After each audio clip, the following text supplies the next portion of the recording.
Boker Tov à tous. Ce matin, on se lève, Bon Hashem, on a du Geshem, on est dans nos petits Ohalim, on se la kiffe, et il pleut bergère. Mais bon Hashem, on garde le sourire. יום שעובר ועדיין אתה חסר כל יום שעובר כמו נצח. Le 9 octobre 2024, Roni Ganizat, sergent-major de réserve dans l'infanterie, est tombé au combat au Sud-Liban. À 36 ans, ce père de 3 enfants venu de Marseille a donné sa vie pour protéger son peuple, qu'il aimait tant. Mari dévoué, fils aimé, frère et ami fidèle, aujourd'hui sa famille prend la parole pour raconter l'homme qu'il était et honorer sa mémoire. Dans la ville de Gaza, il y a un quartier qui s'appelle Zeytoun là-bas. Dans l'après-midi, j'avais une shmira sur le toit d'un bâtiment et quand je finis ma shmira, je redescends, il y a mon commandant qui arrive. Je vois qu'il arrive avec une tête qui est décomposée comme ça, très sérieuse. Il me dit viens et là de suite j'ai mon cœur qui s'est arrêté de battre. Il m'a dit ton frère Roni. On rentrait à la maison et Emmanuel il m'appelait et j'ai senti qu'il y avait quelque chose de pas clair dans sa voix. Il m'a dit ah, c'est Roni. Je lui dis quoi, il a été blessé? Et il m'a dit non, c'est pire que ça. Donc là dans la tête, ta tête se retourne, pire que blessé, il n'y a qu'une chose quoi. C'est Jérémy qui m'a annoncé. J'ai hurlé. Je ne savais pas qu'il rentrait au Liban. Il me l'a caché. J'étais en France. Et bon, d'abord, la première chose à faire, c'était que je voulais absolument être ici. J'y croyais pas. Je répétais, c'est pas possible, ça peut pas nous arriver. Et c'est comme si on m'avait enlevé, vraiment comme si un grand vide s'était emparé de moi. Et c'est comme si presque on m'avait pris aussi tous mes souvenirs. Je me rappelais plus de rien. J'ai 2 copains qui sont venus me chercher après à la frontière. Ils m'ont emmené chez mes parents. J'avais la hantise de monter. J'ai dit comment je fais pour regarder mes parents. Donc moi j'arrivais en soldat et je vois même qu'est-ce que... Il était 6h de l'après-midi. J'avais décidé que j'allais les coucher tôt et faire soirée détente. J'attendais mon michloir de course et là j'entends taper à la porte. Je me suis dit bon, soit c'est mon michloir qui est arrivé un peu en avance, soit c'est un copain à mon fils. Donc j'ai ouvert sans vérifier Birklan qui c'était. Puis je les ai vus et là j'ai tout de suite compris. Et je lui ai dit non, c'est pas possible. C'est pas possible. Je vais me réveiller, vous n'êtes pas là.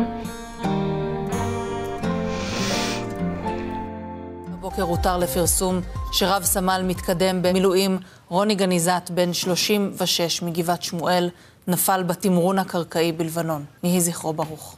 Dans cet événement-là, il y a 2 soldats qui sont morts, Roni et Ishaï qui est mort de ses blessures 10 jours après, Ishaï Greenbaum, Zichrono Livracha. Et il y a 2 soldats qui ont été blessés, Chaim et Amit. Ils sont rentrés le dimanche matin. Ils devaient rentrer dans un village frontalier qui est à 1 km, 2 km de la frontière. Ils ont tout conquis, ils ont trouvé des armes, ils ont trouvé des tunnels, ils ont tout nettoyé. Et le lundi, ils ont eu un changement de mission en fait pour continuer plus avant. Et à un moment donné, ils se sont arrêtés parce qu'il y avait une suspicion qu'il y ait des terroristes devant eux. Et ils se sont retrouvés les 4 allongés dans un champ d'olives. Il y avait une énorme école en face d'eux. Et ils ont senti qu'ils étaient en danger. Et au moment où ils étaient en train de commencer à se lever, il y a eu un tir qui a touché le D9, c'est un gros tracteur qui aide à détruire là-bas, et qui est passé au-dessus de leur tête. Et à ce moment-là, de derrière, ils ont répliqué dans l'école, et donc en fait, ils se sont retrouvés entre 2 feux, où ils pouvaient plus se lever. Et à ce moment-là, apparemment, il y a eu un tir d'RPG qui a été tiré quasiment directement sur Roni, et les autres ont été blessés aussi, et les 2 ils ont réussi à se sortir tous les 2 parce que les combats ont commencé, et ensuite on a la fin de l'histoire avec son MP qui a dit à ce moment-là tous les soldats ont vu qu'il y avait 2 blessés, donc Ishaï et Roni, et il dit tout le monde a voulu rentrer, et il dit j'ai été obligé de les retenir pour réorganiser la défense pour qu'en fait ils puissent donner le change et tirer sur l'école, et pour que même sous les balles ils puissent aller les chercher. Et ils ont sorti Roni et Ishaï, et voilà, apparemment Roni était déjà sans connaissance, et quand il est arrivé chez le médecin, malheureusement il était déjà mort, et ils se sont concentrés pour sauver Ishaï.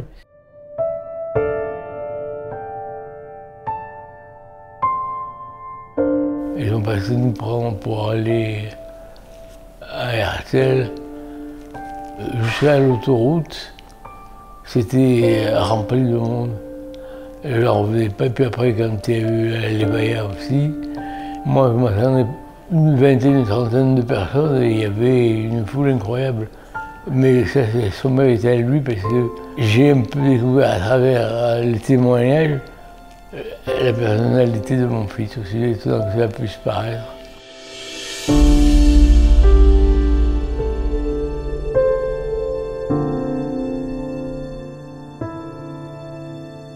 Shema Yisrael, Adonai Eloheinu, Adonai Echad. שהיית בא לי, שהיית אכפת שגם על הילדים, אני דאגת לנו לפני עצמך, תמיד.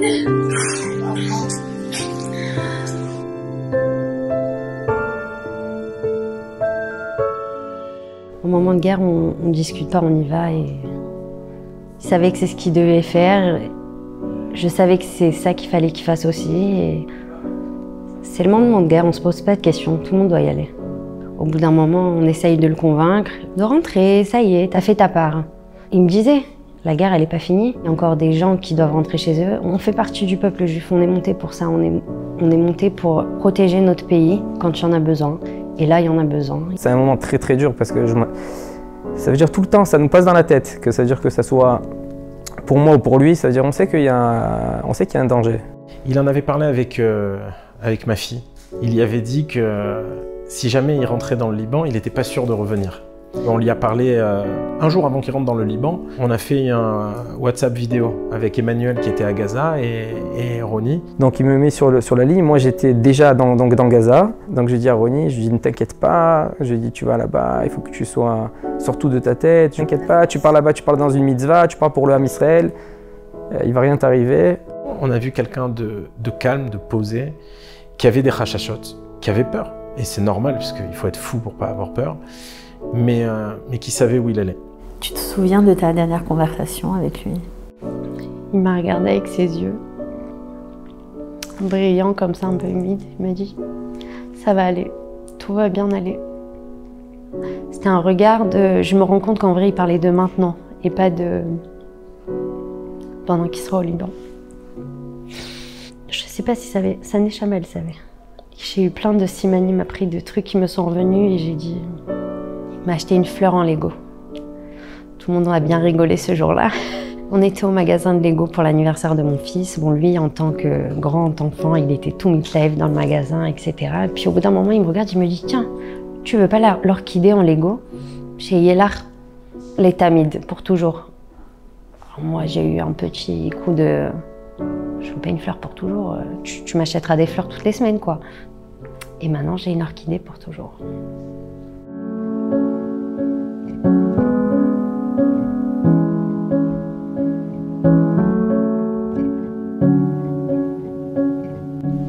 Ils ont compris, je pense. Le grand a compris. Il a pleuré le soir même quand on lui a dit. Il s'éloigne un peu, enfin, il essaye de pas... Il en parle pas. De temps en temps, il évoque papa pour des souvenirs, des trucs, mais sinon, il en parle pas trop. Et les deux petits, ils ont compris, mais voilà, ils sont là. Mashiach, il va arriver. Ils reçoivent des bonbons, j'en garde un pour papa. Quand tu auras trié à ta métime, ils sont toujours en train de... Mais ils ont compris, ils sont tristes. Le deuxième, il s'inquiétait toujours pour son père. Dès qu'il pleuvait, il me disait « Maman, est-ce que papa il a un mail pour la pluie ?» et tout. Je lui dis « Oui, oui, t'inquiète pas, papa il a tout ce qu'il faut. » Il lui a envoyé des messages audios. « Papa, je veux pas que tu sois pas de soi, je veux pas que tu sois maître, je veux que tu reviennes. » Il s'inquiétait beaucoup pour son père. Comment on va vivre toute une vie sans lui en fait? Et ça, pour l'instant, j'ai pas trouvé la réponse. Des fois, j'ai l'impression qu'on est côte à côte, puis il y a des clichés, des photos qu'on a faites qui reviennent en mémoire. Je pense des fois au truc, je lui disais, arrête, il parlait fort au bureau des fois. Et je lui dis, merde, je pourrais plus lui dire, Ronnie, tu es sourd, tu me saoules, parle doucement. On perd vraiment un appui, on perd ses repères. Il est dans ma tête 24 heures sur 24. Des fois, je suis dans la voiture et je pense à lui et je commence à pleurer. Et j'ai ce manque. Je me dis, c'est pas possible. Et moi, Le soir, quand les enfants dorment, que la maison est calme, on se rend compte qu'on n'a plus quelqu'un à attendre.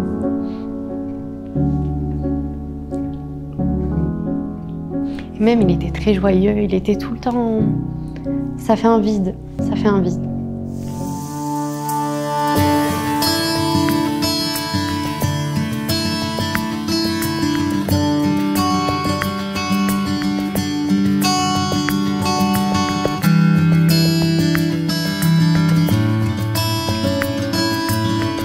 Un enfant pas turbulent, mais il faisait ce qu'il avait dans la tête.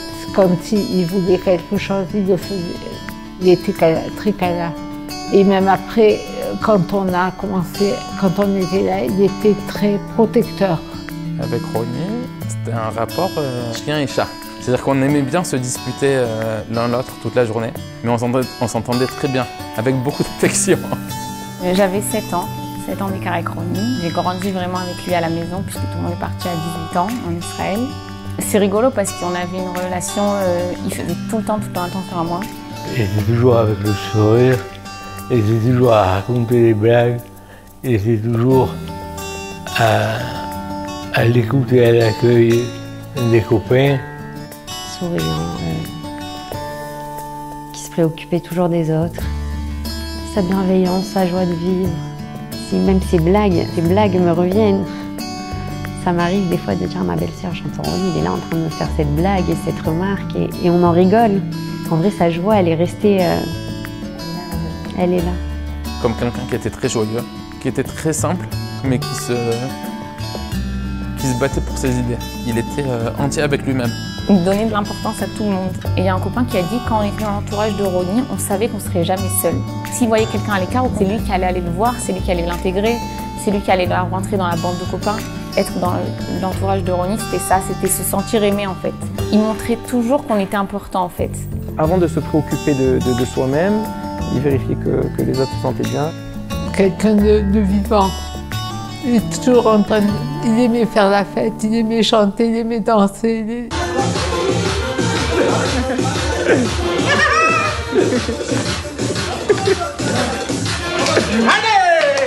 Et d'être toujours avec ce sourire, parce que ça apporte du réconfort à l'autre aussi, je crois. D'abord, il était marseillais, parce que les gens ils pensent qu'on dit qu'il était tout le temps souriant et tout, c'est quelqu'un qui était un peu un bisounours et tout, pas du tout. Donc de temps en temps, comme tout le monde, il avait ses coups de gueule en marseillais. Il fait bien rire tout le monde quand on s'amuse à l'imiter. Mais à part ça, c'est... Le deuxième côté, il est vrai, c'est quelqu'un qui était tout le temps souriant, qui avait un cœur énorme. Ça, c'est une force de vie. Il adorait faire des vidéos quand il était à l'armée. Et il a fait une vidéo, donc il était sous la pluie, il y avait de l'eau partout, etc. Il a envoyé, et un de nos neveux, le fils de mon cousin, il envoie une vidéo, il dit bon, on est là-bas, on sait qu'on est en Milouim parce qu'on sait ce qui s'est passé, mais arrête d'envoyer des vidéos où tu fais l'abruti, quoi. On est dans la boue toute la journée, il n'y a pas de quoi se réjouir. Il lui a dit on a deux possibilités. Dans tous les cas, on est là. Maintenant, où tu te tires la tronche, c'est pas bon pour le moral et tu n'avanceras jamais à rien. Ou tu le prends avec le sourire et tu regardes les bons côtés de la chose, comme qu'on protège le pays, tu es avec les copains, tu sais pourquoi tu es là. Avec le sourire, ça passera beaucoup mieux. Et c'est vraiment la façon que Ronnie vivait.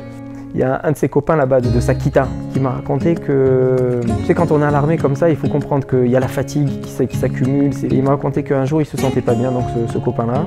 Et il dit souvent, Ronnie ne nous réveillait pas. Il faisait son heure et demie et après il faisait la mienne parce que la veille, il avait vu que j'étais pas bien. L'autre, quand il s'est réveillé, il a dit pourquoi tu m'as pas réveillé et tout. J'ai vu que tu te sentais pas bien et tout ça, je t'ai gardé. Et j'ai demandé à Shoshana, sa femme, mais il y a des gens qui faisaient ça pour lui des fois. Elle a dit ouais, des fois je lui disais, il me disait mais non, t'inquiète pas, je fais pas ça pour qu'on me rende.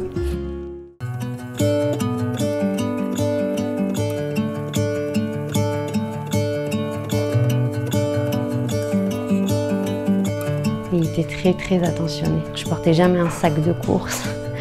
Rien. Tout ce que je voulais, il me disait oui. Même avant de partir, il m'a fait des cadeaux. Ses copains, ils lui ont dit quoi? T'as payé tant? Il a dit elle a demandé, elle a eu. C'est comme ça. Tout le temps, il était très attentionné, même avec les enfants. Il était un grand enfant lui-même déjà. Donc il aimait bien jouer avec les enfants. Il était tout le temps, il s'allongeait avec eux, il jouait avec eux. Il était fier d'eux et je comprends pourquoi, parce que vraiment, il a une famille extraordinaire. Il était très fier de Shoshana aussi. Il le disait à tout le monde. Ma femme, c'est une Gibora. Il était tout le temps fier de moi pour tout. Je leur faisais des gâteaux pour les Milouim. À chaque fois, ça fait 15 ans qui fait les milouim. Et là, pendant la guerre, à chaque fois, il disait « Prenez, prenez, c'est les gâteaux de ma femme, c'est les gâteaux de ma femme ». Il était tout le temps fier.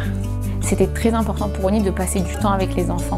Il y a quelqu'un qui habite à Givat Shmuel. Elle m'a dit il y a un Shabbat où il est rentré des Milouim, elle le voit au parc avec les enfants. Et elle lui dit mais qu'est-ce que tu fais là, tu veux pas te reposer? Mais non, ma femme elle s'est occupée des enfants pendant tout le temps où j'étais pas là, donc là elle fait la sieste et au contraire je veux jouer avec eux, je veux profiter, je veux être au parc. Il montait sur les toboggans, il faisait tout avec eux et il voulait profiter des moments.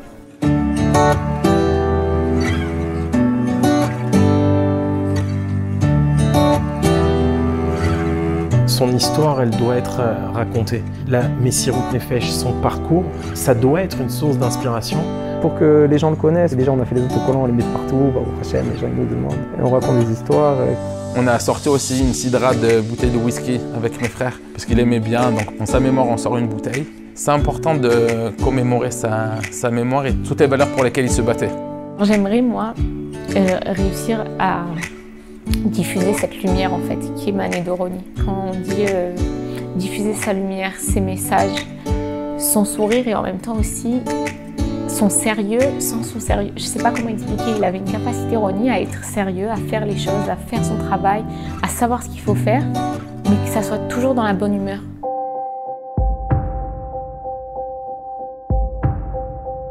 En fait, on avait un Roni qui était que à nous.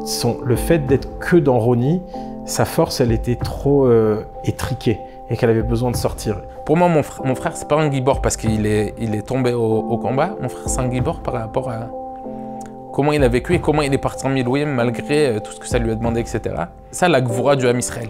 C'est que malgré tout, on prend le courage de partir, de laisser des fois, très souvent, femmes et enfants en arrière et partir se battre pour ses idéaux. Je suis fière de ce qu'il a fait et je lui dirais aussi, je pense que je suis fière de tout ce qu'il a fait, pas que là en fait, parce qu'on se rend compte. Maintenant on dit c'est un héros, mais il était avant aussi un héros. Il me disait si je vais pas, qui c'est qui va aller? C'est le choix qu'ont fait mes enfants, mais je regrette pas. Il a marqué son passage sur Terre. Comme il disait, on ne laissera personne la toucher. C'est notre terre, on n'a que ça.